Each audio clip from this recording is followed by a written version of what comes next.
আসসালামু আলাইকুম, সবাই কেমন আছেন? আজকে আমি গোল বেগুন আর টমেটো দিয়ে ভর্তা বানাবো। তো এখানে দিয়ে দিচ্ছি কিছুটা সরিষার তেল। এখন দিয়ে দিচ্ছি গোল বেগুন।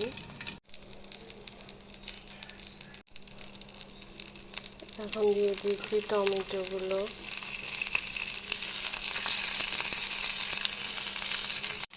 দিয়ে দিলাম শুকনো মরিচ।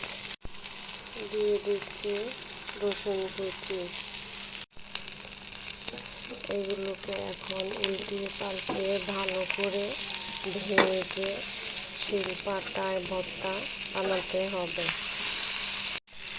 এখন করে নিচ্ছি ভর্তাটা বানানোর জন্য পেঁয়াজ কুচি ভাজা করে নেব, লাল লাল করে ভাজা করে তারপর নিতে হবে।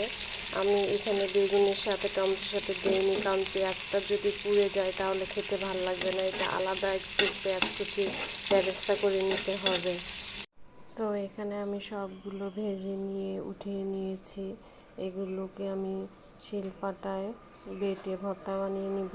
তো এখানে বেরেস্তা, রসুন কুচি, ভাজা টমেটো, বেগুন, ধনিয়া পাতা নিয়েছি। তো এখানে কেউ চাইলে ম্যাগি মশলাও অ্যাড করতে পারেন। তো আমি ম্যাগি মশলা আজকে অ্যাড করব না। সব সময় ম্যাগি মশলা দিয়ে বানিয়ে খাই, কিন্তু আজকে করব না, যেহেতু নর্মালি করব। আল্লাহ হাফেজ। ভর্তা বানানো শেষ। তো কেমন হয়েছে আমার ভর্তা বানানোটা সবাই জানাবেন। আল্লাহ হাফেজ।